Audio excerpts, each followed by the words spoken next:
What's up, guys? So today we are doing an oil change on the V to get prepped for some races this weekend. I'll be making a video on that. Make sure you subscribe to the channel to see those.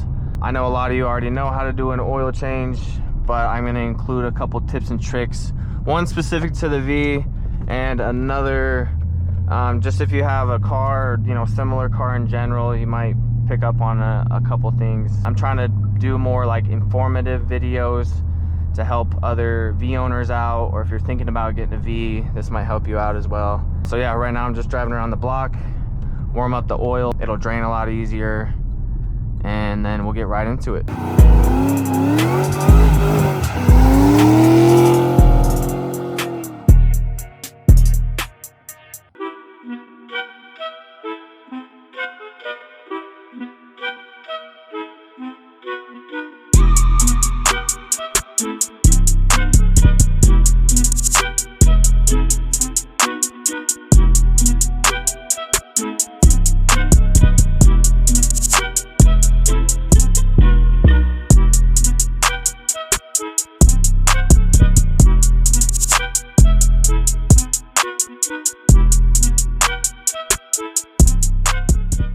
Alright, so we got the V jacked up.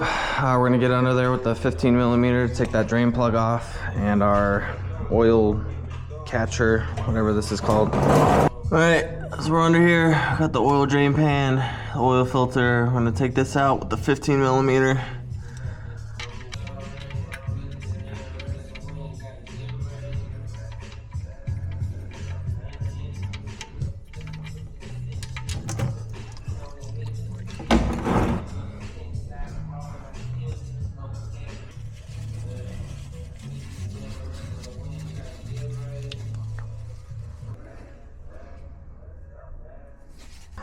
Alright, once this starts just trickling, you can take off your oil filter, and it should just be hand tight.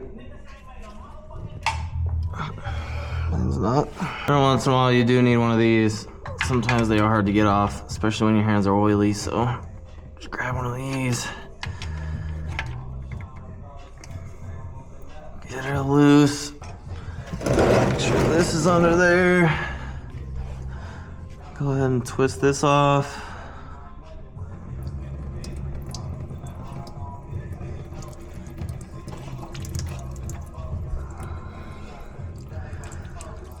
Let this drain.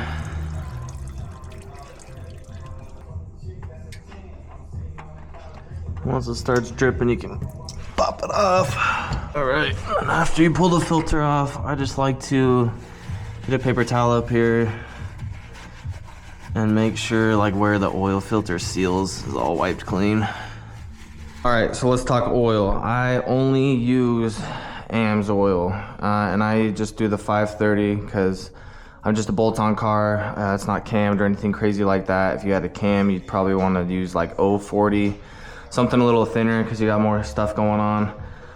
But yeah, this is what I run in it, and I always get, the V takes 6 quarts, I always get 7 quarts, and I'll explain that right now. So the reason why I say 7 quarts, the V only takes 6 quarts, but yeah, what you're gonna wanna do is grab your extra quart. And this is honestly a tip for any car in general when you're doing an oil change. A mechanic once told me, grab an extra quart of oil. Yeah, once you've finished draining all the oil, before you put the drain plug back in, take your extra quart and you wanna pour it in and leave a little bit in there. I'll tell you why in a second.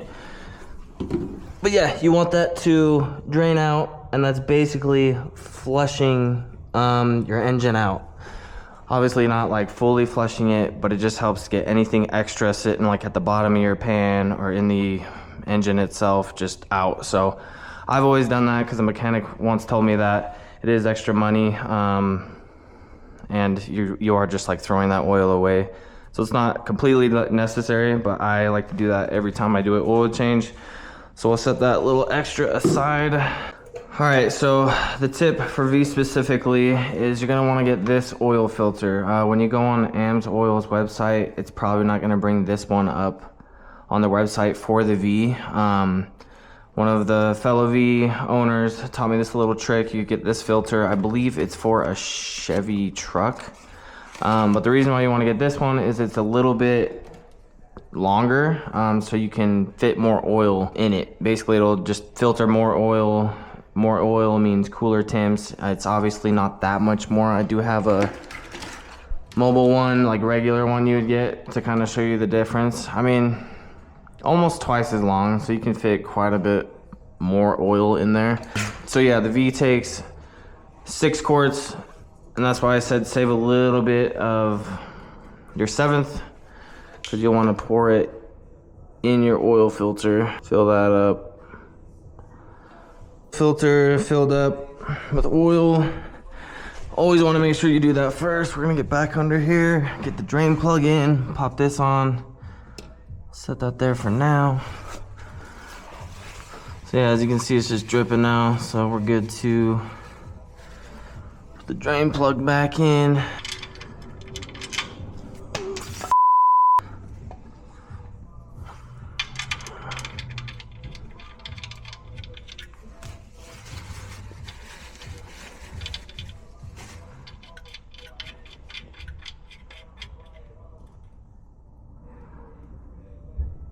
Just like to get it hand tight first.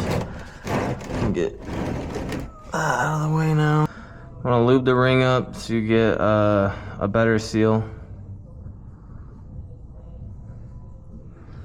Like I said, a lot of you already know all these things, but I'm just trying to help everybody out, you know what I'm saying? And this will just screw on straight. Get it on hand tight. So yeah, you just want to get your oil filter hand tight. You don't want it crazy tight, because then it can create leaks and stuff. Now we just got to tighten our drain plug. Same thing, you don't want it crazy tight, just tight. You don't got to crank it like crazy, like a lug nut. So yeah, just like that. I like to just wipe everything clean. And now we are good to add our oil. Coffee break. All right, we're almost done. So we drained the oil, we flushed it, got the new filter on and filled, got the drain plug back on, everything's tightened down. So now we're gonna grab our 6 quarts and add it. A little tip too is I like to get a gallon, which is 4 quarts, and then the 3 quarts separately, because if you get a gallon, it's cheaper to buy that way.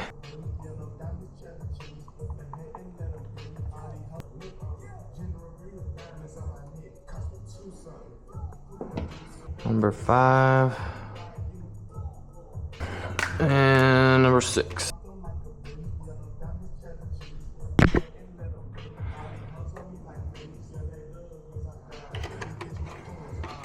So I like to change my oil about every 2,000 miles in the V.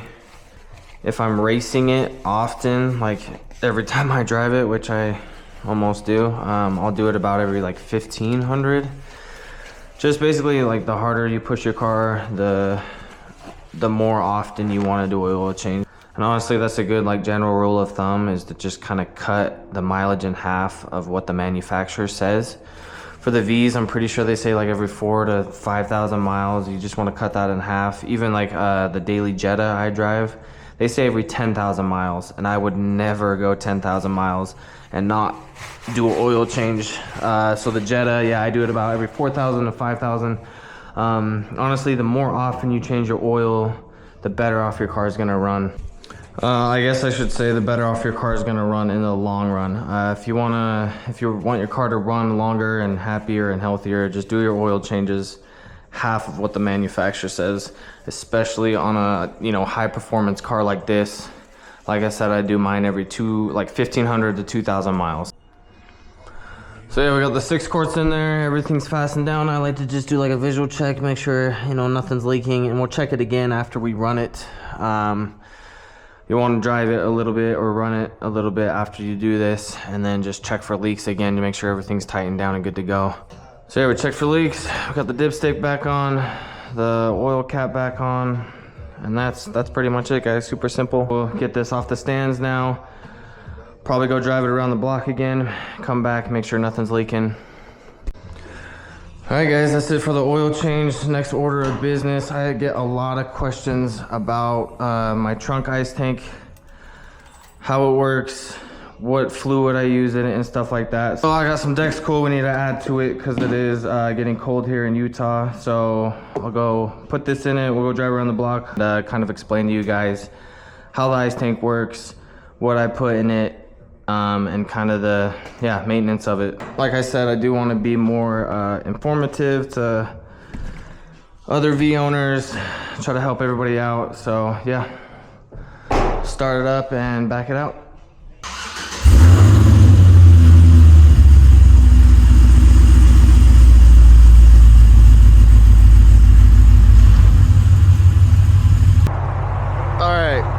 So, sorry if the freeway is kind of loud.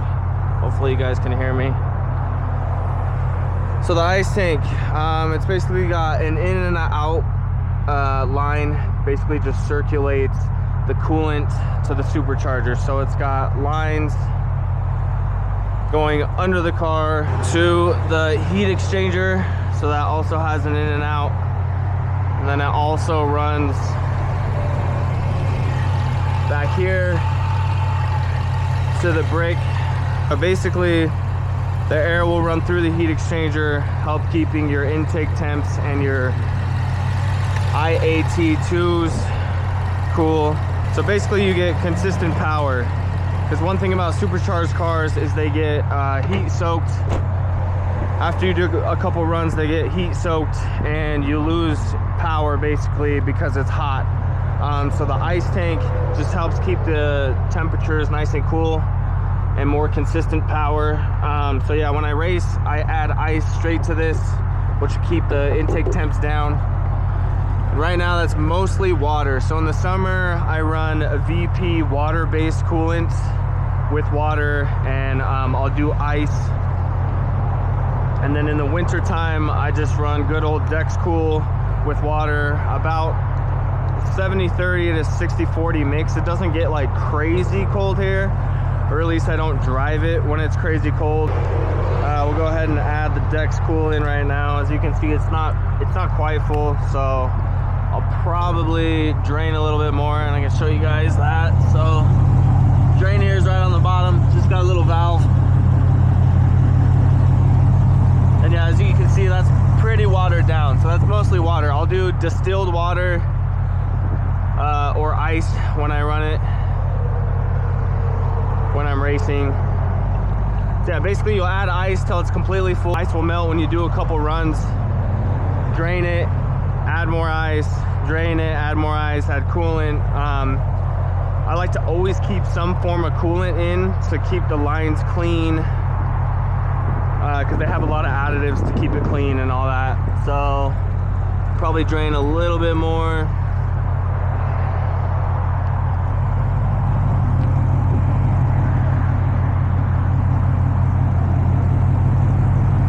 Yeah, as you can see, that's pretty clear. So I did drain it a couple weeks ago, added a lot of distilled water because I knew I was going to get some Dex Cool. So yeah, we'll probably stop right there. Just close that back up, add our Dex Cool.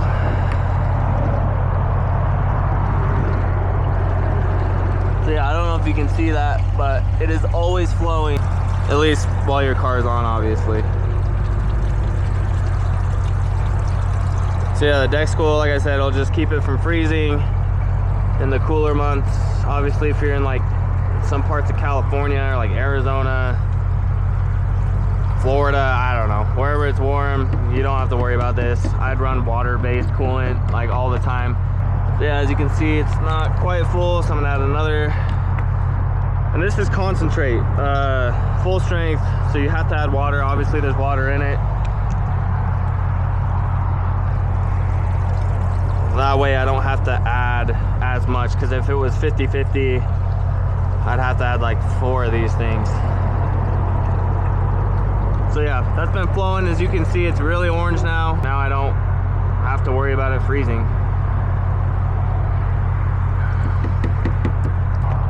I said, I do have races coming up this weekend. I'll probably go get some ice on the way there, a couple bags of ice, add that after a few runs just to keep everything cool.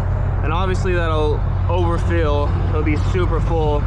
So like I said, I'll drain it, add more ice, drain it, add more coolant. Yeah, that's pretty much it. This is the pump for it, keeps it flowing. A lot of you guys ask me where I got this. So this is actually from my buddy's Chevy SS. I bought it off of him because he was parting out the car. So yeah, originally I think this was made for Chevy SS. The Synergy ice tank, really good ice tank. If you have a boosted car, any supercharged car, you can get an ice tank for it. I would highly recommend it. Like I said, it keeps your power consistent when you do back-to-back runs. If you don't race your supercharged car very often, this isn't necessary, but where I race mine quite often, I like to have it so I can add ice and drop the intake temps for more consistent power. Supercharged cars do not like the heat. They generate a lot of heat, so they get hot and heat soaked, especially LS powered cars. They don't have a whole lot of cooling. So that's definitely what I would do. Once you get a V, if it's stock and you start modding it, you want to do cooling mods. So heat exchanger and an ice tank will help a ton, give you consistent power. Thanks a lot for watching the video. I hope you learned something new. If you did, drop a like, subscribe to the channel if you want to learn more. Like I said, I'm trying to be more informative and help other V guys out, or supercharged cars in general. If you have questions about the oil, the products I use, more questions about the ice tank, drop a comment. I'll be sure to respond to everybody. And yeah, catch you guys on the next one.